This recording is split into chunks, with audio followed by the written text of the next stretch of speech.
Curtis Marquez pulled his Ford pickup into the driveway just as the November sun was setting over the Indianapolis suburbs. The house looked dark, which was odd for Thanksgiving Eve. His muscles ached from the 12-hour drive from Houston, where he'd been overseeing the final phase of the commercial development project he'd been managing for 18 months. He'd pushed through the fatigue to make it home in time, imagining his son Brandon's face when he walked through the door. That's when he saw it. His 12-year-old son curled up in the back seat of the family's old Camry, parked in the driveway. Curtis's stomach dropped. He rushed over and tapped on the window. Brandon jerked awake, his brown hair sticking up at odd angles, his face creasing into a confused smile when he recognized his father. "Dad, you're home!" Brandon scrambled out of the car, wrapping his thin arms around Curtis's waist. The boy was wearing the same clothes from 3 days ago, Curtis noticed, and there was a faint smell that suggested he hadn't showered recently. "What are you doing sleeping in the car, kiddo? Where's everyone?" Curtis's voice was calm, but his jaw tightened. His wife Miranda had assured him over text just yesterday that everything was fine at home, that they'd have a big dinner ready when he arrived. Brandon's smile faltered. "Mom said, well, there's a note on the door. I wasn't allowed inside." The boy's voice cracked slightly, but then he straightened his shoulders, trying to look brave. "It's okay, though. I've been fine. Mrs. Patterson next door brought me sandwiches yesterday and today." Curtis felt rage building in his chest, hot and dangerous. He guided Brandon toward the front door, where a cream-colored envelope was taped to the wood.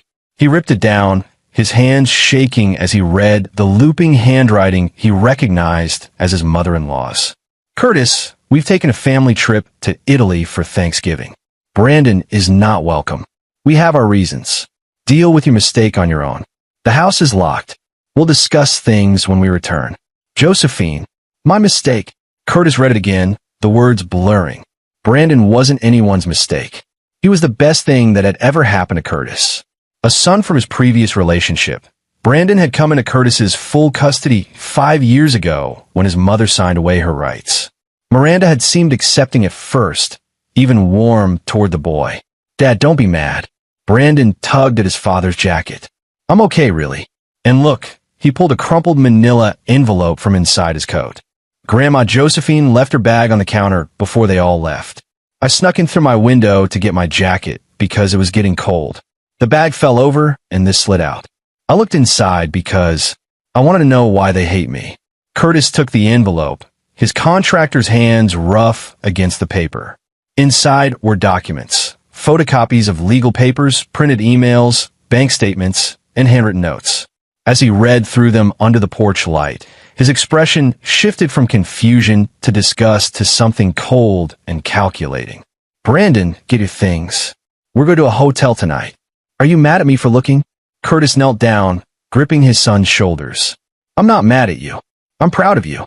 You might have just saved both of us." An hour later, they were checked into a Hampton Inn with a view of the highway. Brandon was showering while Curtis spread the documents across the queen bed, organizing them chronologically. His phone buzzed, a message from Miranda's brother, Garrett Moss. "Heard you made it back. Guess you found our note. Don't bother calling. This needed to happen." Curtis didn't respond. Instead, he photographed every document, uploading them to a secure cloud account. Then he started making calls. The first was to Neil Steele, his attorney and former college roommate. Neil answered on the second ring. "Curtis? Isn't it Thanksgiving tomorrow? What's wrong? I need you at the hotel in an hour. Bring whatever recording equipment you have." "And Neil, this is going to be the strangest case you've ever worked." The second call was to Marcus Lawrence, a private investigator Curtis had worked with during a construction dispute 2 years back. "Marcus, I need deep background checks. Financial records, if you can get them legally. I'll send you the names and details in 10 minutes. The third call was to his bank. He needed to protect his accounts. By the time Brandon emerged from the bathroom in clean clothes Curtis had grabbed from the house, Neil was knocking on the door. The attorney's eyes widened as Curtis spread the documents across the desk and began explaining what he'd found. Neil Steele had prosecuted white-collar criminals for 6 years before moving into private practice, and he thought he'd seen every kind of family betrayal. But as Curtis walked him through the documents piece by piece, His expression darkened with each revelation. "Let me make sure I understand this correctly," Neil said, adjusting his glasses. "Your wife and her family were planning to have you declared mentally incompetent?" Curtis nodded, his finger tapping on a letter from a psychiatrist named Dr. Roland Lambert.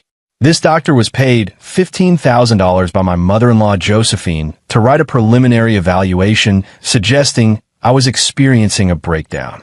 Look at the date, 2 weeks ago. I've never met this man. That's fraud.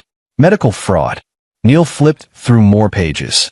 "And these emails between Miranda and her mother, they're discussing how to get you committed to a psychiatric facility? After they drain my accounts." Curtis pulled out bank statements. "See these transfers? Miranda's been slowly moving money from our joint account to one in her name only. 20,000 here, 30,000 there. Small enough not to trigger alerts, spread out over 8 months." Brandon sat on the bed, hugging his knees, listening quietly. Curtis had told him he could watch TV or play on his tablet, but the boy insisted on staying. "I want to know what they did," he'd said firmly. Curtis continued, "But here's the part that tells you what kind of people they are." He handed Neil a printed email chain. "This is from Miranda to her mother, dated 6 weeks ago." Neil read aloud, his voice incredulous. "Mother, Brandon is becoming a problem. He asks too many questions, and Curtis is too attached to him. If we proceed with the commitment plan, we need to establish that Curtis's judgment is impaired, especially regarding the boy. We could suggest his obsession with Brandon shows delusional thinking." Neil looked up. "They were going to use your love for your son as evidence of insanity?" "Keep reading." Neil's face flushed with anger as he continued. "Once Curtis is in care, we can make decisions about Brandon's placement. Douglas found a military boarding school in Montana that takes difficult children year-round.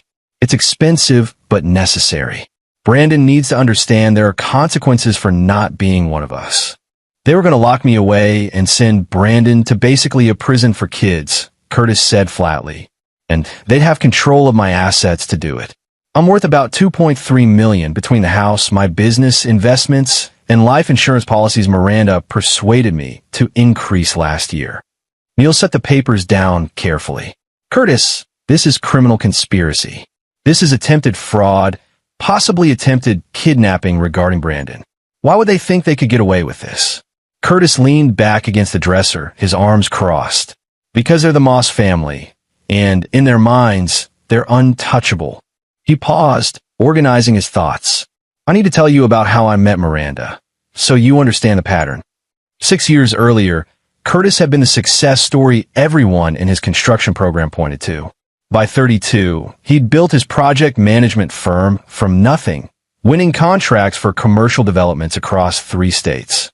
He was visiting a site in Carmel, an affluent suburb north of Indianapolis, when he literally ran into Miranda Moss at a coffee shop. She'd been rushing out. He'd been rushing in. Her latte ended up on his shirt. She was beautiful, blonde, polished, with the kind of easy confidence that came from growing up wealthy. She insisted on buying him a new coffee, then another, then dinner. She listened intently as he talked about Brandon, about building his business, about his plans. She seemed fascinated by his work ethic, by how he'd pulled himself up from growing up in foster care to running a successful company. "I was the project," Curtis said bitterly. "I just didn't know it yet." The Moss family had old money, the kind that came from 3 generations of careful investments and strategic marriages. Josephine and Douglas Moss lived in a 7-bedroom house in the most exclusive neighborhood in Carmel. Their son Garrett worked at the family investment firm, managing other people's money without ever really working a day in his life. When Curtis met them, they were polite but cool. He sensed their disapproval. He wasn't their kind. But Miranda had insisted she loved him, and within a year, they were married. He'd even signed a prenup to make them comfortable, though he'd had far more assets than Miranda did at the time. "The prenup," Neil interrupted. "Do you have a copy?" "In my safe deposit box." "Why?" "Because if they were planning to have you committed, they'd need to circumvent it. Under that prenup, if you divorced, you'd keep your business and assets. But if you were declared incompetent and a conservatorship was established," Neil's eyes widened. "The family member assigned as conservator would control everything, and the prenup wouldn't apply because it's not a divorce. It's a medical guardianship situation. Curtis felt sick. Miranda was going to be my conservator. Unless, Neil said slowly, pulling out another document, she could make the case that she wasn't suitable because of emotional strain and recommend her mother instead. Look, here's a draft of a letter to that effect. She was going to play the grief-stricken wife who couldn't handle the burden. The room fell silent except for the hum of the heating unit. Brandon spoke up quietly. Dad, when are they coming back? Curtis checked his phone. Their flight back from Rome is on Sunday evening. They land at JFK at 9 p.m., then a connecting flight home Monday morning. Neil started gathering the documents. Curtis, we need to go to the police. Tonight. No. Curtis's voice was cold. Not yet. What do you mean, not yet? This is evidence of serious crimes. Curtis looked at his attorney, his expression unreadable. Because if we go to the police now, they'll get arrested when they land, spend a few nights in jail, and their expensive lawyers will get them out. They'll claim the documents are fake or taken out of context, or that they were just exploring options during a difficult time. With their connections, they might get reduced charges or plea deals. So what do you want to do? I want them to feel what they try to do to me. I want them trapped. I want them to understand what it's like when everything you thought was secure collapses around you. Curtis pulled out his laptop. And I want Brandon to be safe and provided for, no matter what happens. That's the priority. Neil hesitated. Curtis, as your attorney, I have to advise against any plan that involves breaking the law. I'm not going to break the law, Curtis said. I'm going to use it. Every single regulation, every loophole, every statute they thought protected them. I'm going to turn it against them. He opened his laptop and started typing. I spent 18 months in Houston dealing with federal regulations, customs issues, international contractors, and bureaucratic nightmares.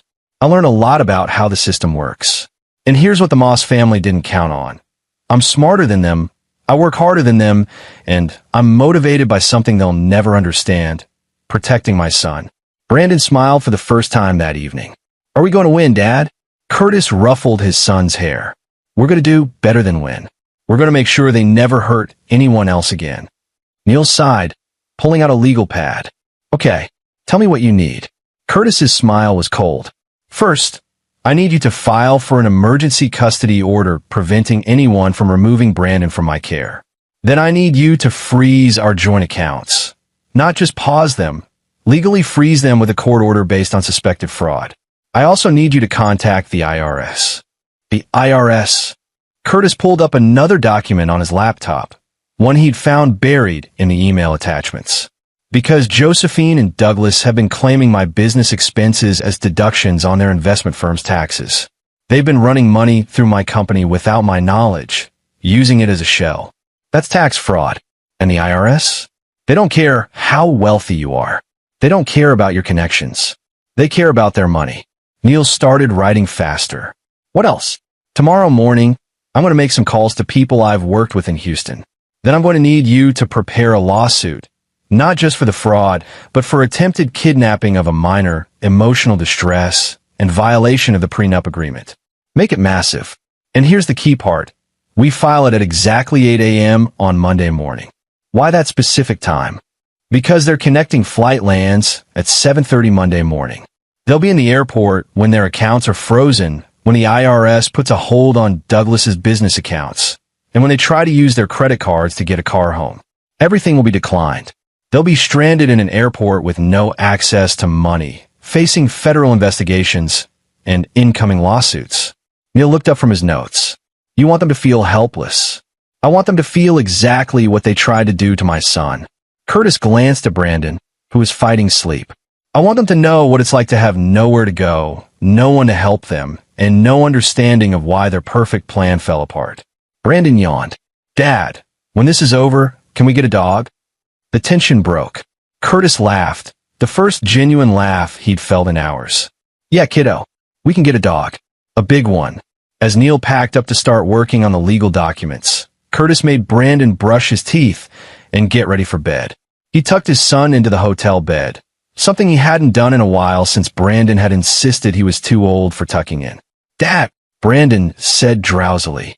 I was really scared when they left me outside, but I'm not scared anymore. Curtis felt his throat tighten. Why not? Because you came home. You always come home.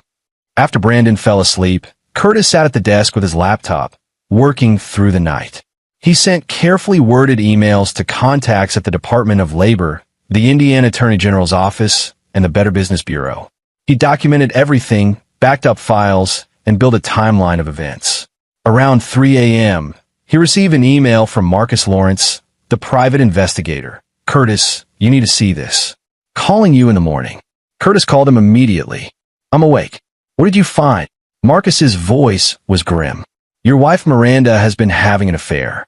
Guy named Enrique Branch, a business consultant who's actually unemployed and living off girlfriends. They've been meeting at hotels for 6 months. But that's not the worst part. Tell me, Branch has a record. Fraud, identity theft, served 2 years. Got out 18 months ago. I think your wife and her family were planning to use him as a fall guy somehow. There are texts between him and Miranda about taking care of the Brandon problem. Curtis's blood ran cold. Define taking care of. They're vague, but combined with those emails about the boarding school, Curtis, I think they were going to claim you were abusive toward Brandon. Branch was going to pose as a concerned witness, maybe even stage something. Once you were committed and declared unfit, they could rewrite the narrative however they wanted. Curtis closed his eyes, forcing himself to stay calm. Can you testify to this? I can provide documentation. And Curtis? Branch was on that flight to Italy with them. I've got him on the passenger manifest under a booking made by Josephine Moss. They took him along. Why would they bring him? Insurance, maybe? Or, Marcus paused. Your wife's planning to divorce you. With you supposedly mentally incompetent and Brandon in boarding school, she'd be free to marry Branch, and they'd have your money to start fresh. Curtis thanked Marcus and hung up. He added this information to his growing file. The scope of the betrayal was stunning. Not just cruel, but calculated. They'd thought of everything. Or so they believed.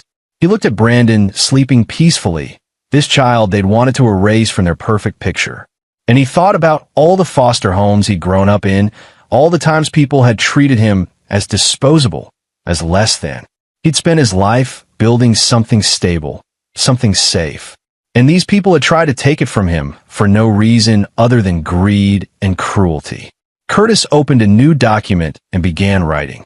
Not a legal filing, but a timeline. A plan. By the time the sun rose over Indianapolis, he had mapped out every move for the next 72 hours. Neil arrived at 7 with coffee and breakfast sandwiches. He looked exhausted. The emergency custody order is filed. Judge will see it this morning. The account freeze will take until this afternoon, but it'll be in place by Monday for sure. I've got a friend at the IRS who's very interested in the information you provided. Good. Curtis woke Brandon gently. Kiddo, we're going to spend the day doing something fun.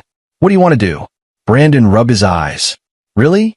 But aren't you dealing with all the grown-up stuff? The grown-up stuff is handled for now. Today, I want to spend time with you. Tomorrow is Thanksgiving, and we're going to celebrate properly. They spent the day at the Children's Museum, then caught a movie, then had burgers at Brandon's favorite restaurant. Curtis kept his phone on, monitoring developments, but he focused on his son. He took photos, bought Brandon a stuffed wolf at the museum gift shop, and listened to him talk about school and his friends and the science project he was working on. That evening, back at the hotel, Neil called with news. The judge granted the emergency custody order. Brandon is legally protected. No one can remove him from your care without a court order, and given the evidence, that's not happening. Also, the IRS is opening an investigation into the Moss family investment firm. They're fast-tracking it given the evidence of active fraud. Timeline. Monday morning, they'll freeze Douglas Moss's business accounts pending investigation. It'll be one of the first things processed since we flagged it as urgent. Curtis smiled. Perfect. Friday passed with similar normalcy. Curtis and Brandon volunteered at a soup kitchen for Thanksgiving morning, helping serve meals. Brandon seemed lighter, happier than Curtis had seen him in months. They returned to the hotel for a modest Thanksgiving dinner Curtis had ordered from a local restaurant. Turkey, stuffing, all the traditional items. This is better than the fancy dinners at Grandma Josephine's house, Brandon said, mouth full of mashed potatoes. Those were always weird. Everyone acted like they were in a movie or something. Curtis understood exactly what he meant. Every meal with the Moss family had been a performance. Everything perfectly plated and precisely timed. There was no warmth, just obligation and appearances. On Saturday, Marcus sent over a complete report. The evidence was damning. Texts, photos of Miranda and Enrique together, financial records showing cash payment from Josephine to the fake psychiatrist, documentation of the shell company scheme. Curtis organized it all, adding it to the growing file he'd present in court. Sunday evening, Curtis and Brandon were sitting in the hotel room when Curtis's phone buzzed with a flight tracking alert. The Rome to JFK flight was on time, landing at 8:47 p.m. Eastern. He imagined them in their first-class seats, Miranda probably wearing expensive Italian clothing she'd bought with money stolen from their joint account. Josephine holding court about their wonderful trip, Garrett and Douglas discussing which restaurants they'd visited. He wondered if they'd thought about Brandon at all, if they'd felt even a moment of guilt for leaving a child outside in November. He suspected they hadn't. "Dad, what happens tomorrow?" Brandon asked. Curtis considered how much to tell him. "Tomorrow, some people are going to face consequences for their choices. But you don't need to worry about any of it. You're safe, I promise." "I know. I trust you." Those simple words meant more to Curtis than any contract he'd ever won, any building he'd ever completed. He'd spent his whole life earning trust, proving himself, and his son trusted him completely. Monday morning arrived cold and clear. Curtis was up at 5 a.m., confirming everything was in place. Neil texted at 6, all filings submitted. Federal freeze on Moss accounts active as of 5:47 a.m. Your lawsuit hits the system at 8 a.m. IRS has their accounts flagged. It's done. Curtis replied, "Thank you." At 7:32 a.m., the plane landed at JFK. Curtis imagined them collecting their luggage. Enrique Branch probably carrying Josephine's expensive bags. Everyone exhausted from travel, but satisfied with their cruel plan. At 7:45 a.m., they would head to the airport lounge, trying to get coffee and breakfast before their connecting flight. That's when Miranda would try her credit card and find it declined. Then Josephine would try hers, declined. Douglas would pull out his card, declined. Confusion would set in. They'd call their bank, only to be told their accounts were frozen pending federal investigation. At 8 a.m., the lawsuit would appear in the court system, public record. Their names attached to accusations of fraud, conspiracy, attempted kidnapping. At 8:15 a.m., Douglas's business partners would start calling, having been alerted by the IRS that the firm's accounts were frozen. Questions would be asked. Panic would spread. By 8:30 a.m., they'd understand that something catastrophic had happened. But they'd be stuck in JFK with no money, no credit, no way to rent a car, or even buy a train ticket home. Curtis's phone rang at 8:47 a.m. Miranda. He let go to voicemail. She called again, and again. Then Josephine called. Then Garrett. Curtis blocked all of them. At 9:15 a.m., Neil called. "Curtis, your wife's attorney just called me. She's frantic. They're stranded at JFK. She wants to know what's happening. Tell her attorney to read the lawsuit. Every word of it. She's claiming this is a misunderstanding, that the documents can be explained. Tell her attorney that's what court is for. We'll see her there." The calls continued throughout the day, but Curtis ignored them all. He and Brandon spent the morning at the library, then had lunch at a diner. Around 2 p.m., Neil called with an update. "You're not going to believe this. Enrique Branch tried to use a credit card in Miranda's name at the airport. Fraud alert. Port Authority police detained him. When they ran his name, outstanding warrant for missed parole check-ins. He's in custody." Curtis allowed himself a small smile. Good. Miranda is apparently hysterical. The family is trying to get a flight on someone else's credit card. But with the lawsuit filed and the federal investigation public, their friends are suddenly unavailable. They're stuck in New York with nowhere to go. Have they tried to contact Brandon? Miranda's attorney asked if she could speak to him. "I told him absolutely not without court approval, which given the emergency custody order, won't happen." Curtis, they're starting to understand how bad this is. Miranda's attorney mentioned a settlement discussion. "No settlements. This goes to court. I want everything on the record." By evening, the news had spread through Indianapolis's business community. Douglas Moss's investment firm was under federal investigation. The family was facing a massive lawsuit. Rumors swirled about fraud, conspiracy, child abandonment. Curtis's phone buzzed constantly with calls from former acquaintances, people from Miranda's social circle, business contacts. He ignored them all except for one, his foreman at the Houston project, calling to offer support. Tuesday morning, the local news picked up the story. Prominent Indianapolis investment firm under federal investigation. The Moss family name, so carefully cultivated for generations, was now associated with scandal. Neil called at 9 a.m. They're back in Indianapolis. They managed to get a flight late last night using Garrett's emergency credit card that wasn't linked to the frozen accounts. But Curtis, you need to hear this. They went to their house, and the police were waiting. What? Enrique Branch, trying to make a deal, told police about the plan to harm Brandon.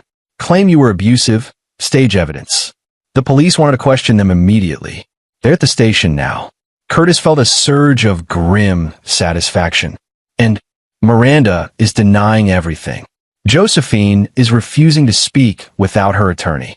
Douglas is trying to use his connections, but nobody's taking his calls. Garrett is claiming he didn't know about any of it, which the emails prove is a lie. What about Brandon? Are they trying to use him?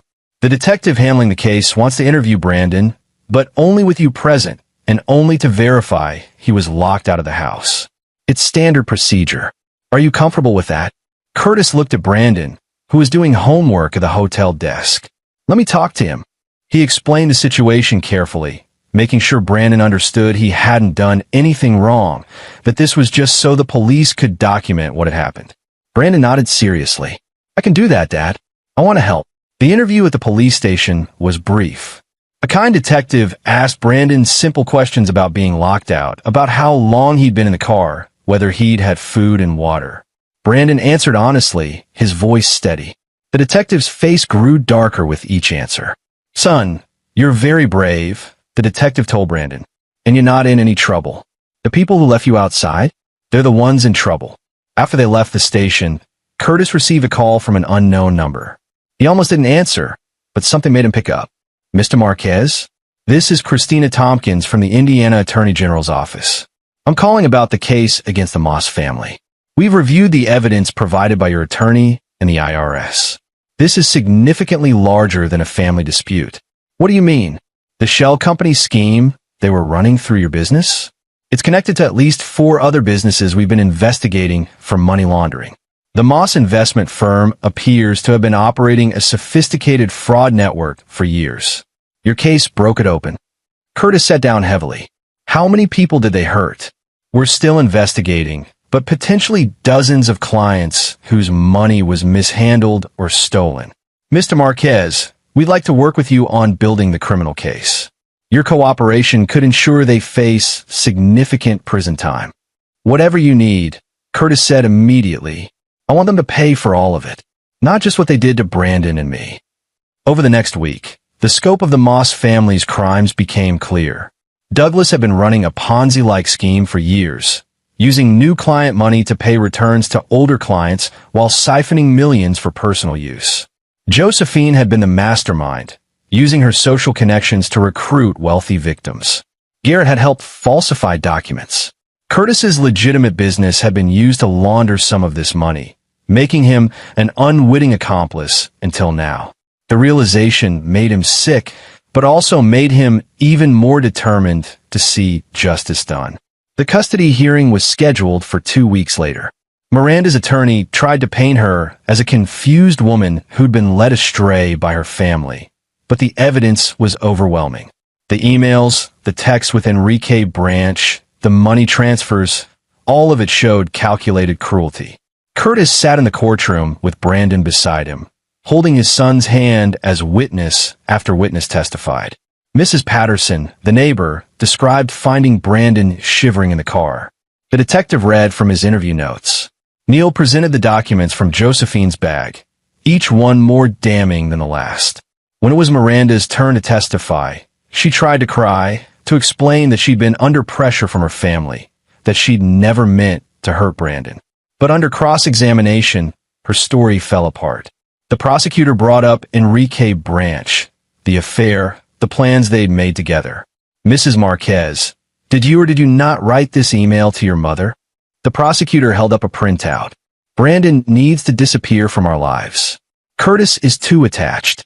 We need to remove both obstacles. Miranda's face crumpled. I was upset. I didn't mean it literally. You didn't mean it? Then why did you leave a 12-year-old child locked outside for 3 days with no shelter, no supervision, no food or water beyond what kind neighbors provided? Miranda had no answer. The judge, an older woman named Vivian Johns, looked at Miranda with open disgust. I've presided over many difficult cases, Mrs. Marquez, but rarely have I seen such calculated cruelty toward a child who, by all accounts, was innocent and loving. You didn't just betray your husband. You abandoned a helpless child to potentially freeze or starve while you vacationed in Italy. The judge awarded Curtis full custody of Brandon with no visitation rights for Miranda unless supervised and approved by a court-appointed psychologist. She also granted a restraining order preventing any member of the Moss family from contacting Brandon. But the legal victory was just the beginning. Over the next 3 months, the criminal cases progressed. Douglas Moss was indicted on 47 counts of fraud and money laundering. Josephine faced conspiracy charges and fraud. Garrett was charged as an accessory. Miranda faced charges of child endangerment, conspiracy to commit fraud, and attempted kidnapping. Enrique Branch, facing his own charges for fraud and parole violation, testified against them in exchange for a reduced sentence. His testimony painted a picture of a family that saw other people as tools, as obstacles, as things to be used and discarded. The trial became a media sensation. The wealthy family brought low by their own cruelty. The father who fought back to protect his son. Curtis tried to shield Brandon from most of it, but some things couldn't be avoided. One evening, Brandon asked, "Dad, why do they hate me so much? I try to be good. I try to make them like me." Curtis knelt down, looking his son in the eyes. "Brandon, listen to me very carefully. Their hatred had nothing to do with you. You are perfect exactly as you are. Some people are broken inside, and no amount of goodness from others can fix them. They saw you as competition for money and attention, and that made them cruel. But that's their sickness, not your failure. I know, but it still hurt. I know it did. And I'm sorry I didn't see what was happening sooner. I was working so much, traveling so much, I missed the signs. That's on me." Brandon hugged him. "You came home when I needed you. That's what matters." The criminal trials lasted months, but the verdicts were inevitable given the evidence. Douglas Moss was sentenced to 22 years in federal prison. Josephine received 18 years. Garrett got 12 years. Miranda was sentenced to 8 years for child endangerment and conspiracy charges. On the day Miranda was sentenced, Curtis took Brandon to the courthouse. Not to gloat, but so Brandon could see that justice existed, that people who did wrong face consequences. As Miranda was led away in handcuffs, she looked at Curtis with something that might have been regret or might have been rage. Curtis felt nothing but relief that she'd never hurt Brandon again. Outside the courthouse, reporters clustered around them. Curtis had avoided media until now, but he decided to make one statement. "My son Brandon was treated as disposable by people who should have protected him. They locked him outside in November, hoping to erase him from their lives so they could steal what I'd built. But Brandon found evidence that revealed their true nature, and because of his courage, justice is being served today." The message here isn't about revenge. It's about protecting children. It's about standing up to people who think wealth and connections put them above the law. And it's about never, ever giving up on the people you love. Brandon squeezed his hand, and Curtis saw his son standing taller, stronger than before. The civil lawsuit settled months later. Curtis was awarded $4.7 million in damages, money they'd stolen, plus punitive damages for emotional distress and the harm to Brandon. The Moss family's assets were seized to pay victims of their fraud scheme, with Curtis receiving priority as a proven victim. But the money wasn't what mattered most. What mattered was the day Curtis and Brandon moved into their new house, a modest but comfortable place in a good school district with a big backyard. "Dad, can we get that dog now?" Brandon asked, running through the empty rooms. Curtis laughed. "Yeah, kiddo. Let's go to the shelter this weekend." They adopted a German Shepherd mix named Ranger, who'd been abandoned at a fire station. Ranger and Brandon bonded immediately, both of them survivors who'd found their way home. Curtis rebuilt his business reputation, making it clear he'd been an unwitting victim of the Moss family scheme. Most of his clients stood by him, and new ones came. He hired a full-time office manager so he could travel less, be home more for Brandon. Life settled into a new rhythm. School pickups, homework help, soccer practices, weekend hikes with Ranger. Curtis dated occasionally, but wasn't in a rush. Brandon was healing, making friends, laughing more easily. One evening, almost a year after that Thanksgiving, Brandon was doing homework at the kitchen table while Curtis made dinner. Out of nowhere, Brandon said, "Dad, I'm glad it happened." Curtis looked up, surprised. "What?" "The whole thing. I mean, it was terrible when it was happening. But we're better now than we were before. It's just us, and that's good. We know who we can trust." Curtis sat down across from him. "You're right. We came out stronger. And we help people now." Brandon was referring to the foundation Curtis had started with part of the settlement money, helping children in foster care and protecting them from abusive situations. "We do. You helped me choose the name, remember?" Brandon smiled. "The Brandon Project. Still can't believe you named it after me. You're the one who started it all. You found that evidence. You were brave when I needed you to be brave. This is all because of you, kiddo." Brandon went back to his homework, but Curtis could see the smile on his face. His son was thriving, no longer carrying the weight of trying to win over people who couldn't be won. He was just being himself, and that was more than enough. That night, after Brandon went to bed, Curtis sat on the back porch with Ranger at his feet. He thought about the envelope, about how close he'd come to losing everything. How close Brandon had come to being sent away to some boarding school prison where they'd try to break his spirit. He thought about Miranda and her family, now scattered in different federal prisons, their wealth and reputation destroyed. He didn't take pleasure in their suffering.